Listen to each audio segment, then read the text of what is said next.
Сәлем достар, бүгін мен Кока-кола туралы айтатын боламын. Кока атауы кокаин өсімдік атауынан шыққан. Одан кокаин атты жергілікті тағам өнімдері, есірткі, яғни наркотик және Кока-кола атты сусын алынады.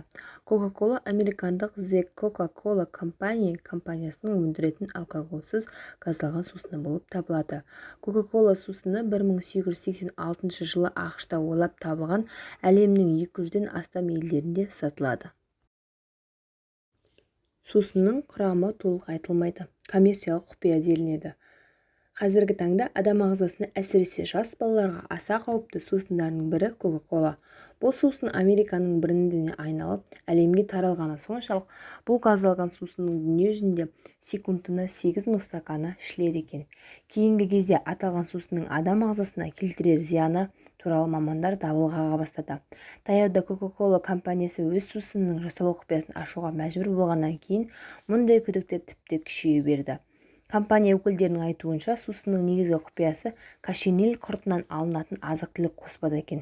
Әдетте оның құрамына қант, кока ағашының жаңғағы, фосфор қышқылы, кофеин, карамель, көмір қышқылы қосылады деп көрсетілетін. Енді өндірушілер сусынның түсін өзгертетін бояу ретінде қолданылатын кошениль құртының еш зияны жоқ деп елді сендіруге тырысуда.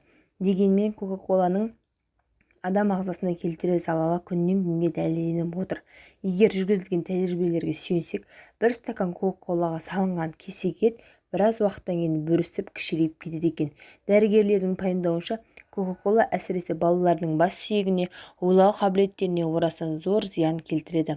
Жалпы газдалған сусынды мөлшерден тыс пайдалану адам ағзасындағы кальций, темір секілді ең маңызды элементтерді жойып, есесіне құрамындағы есірткі зат өміріңізді 2 есеге қысқартады. Есесіне Кока-коланы тот басқан заттарды, айғыздалған әйнекті сүртуге пайдалансаңыз керегіңізге жарайды. Өздеріңіз көріп отырғандай, Кока-коланың құрамы тұнып тұрған химикаттармен және зиянды бояғыш заттармен газдар.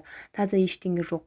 Бұл сусынмен американдықтар машиненің моторын жуатын көрінеді. Қазақстандық дәрігер мамандар стаканға құйылған сусынға бауырды салғанда бауырдың іріп-шіріп кететін, созылмалы асқынып кететін аурудың пайда болуы осы сусындардың кесірінен болатынын алға тартты. Жақында медицина ғылымдарының кандидаты Айгүл Сыздықова «Жажда, ничто, имидж, все. Кока-кола угроза для здоровой нации» деген еңбегінде Кока-коланың зиянды жағы туралы жазып шықты. Мұнда сусын құрамында доңыздың ішек майын пайдаланатын туралы ағылшын тілінде мәліметтердің бар екендігі айтылған. Біздің елімізде энергетикалық сусындардың зардабынан қалай құтылу мәселесі енді ғана көтеріліп жатқанда, ал олардың шыққан отаны Американың сусын өндірушілері өз мектептеріне құрамында қанты бар сусындар жеткізуді мүлдем тоқтатты. Өнеркәсіп өкілдерінің баяндамасында соңғы 5 жылда мектептерге калориясы жоғары сусындарды жеткізу 95%-ға азайтылғанын айтылды. Олар жеміс-жидек шырындары, су және калориясы аз сусындармен алмастырылған. Оған мектеп оқушыларының жоғары калориялық, жедел дайындалатын тағам мен тәтті сусындардың әсерінен жаппай салмақ қосуы, шектен тыс семіруі негіз болған. Құран кәрімде алкоголь өнімдері мен доңыз етінің харамға саналатынын айқын көрсетілген. Әйтсе де адам денсаулығына зияны бары айтылып та жазылып та жатқан, күмән туғызған энергетикалық сусындарды өз қалауынша қолданушыларда баршылық. Зайырлы елде нендей тағам мен сусынды адал не харамдығын қарамай пайдалану әркімнің өз еркінде.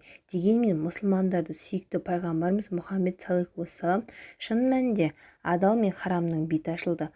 Бірақ бұл екеуінің ортасында көпшілік біле бермейтін күмәнді нәрселер бар деген хадисі сол күмәнді нәрселерден бойды аулақ ұстауға шақырады. Мұсылман баласына өзіңе және өзің арқылы ұрпағыңа сынақ, яғни эксперимент жасаудың еш қажеті жоқ.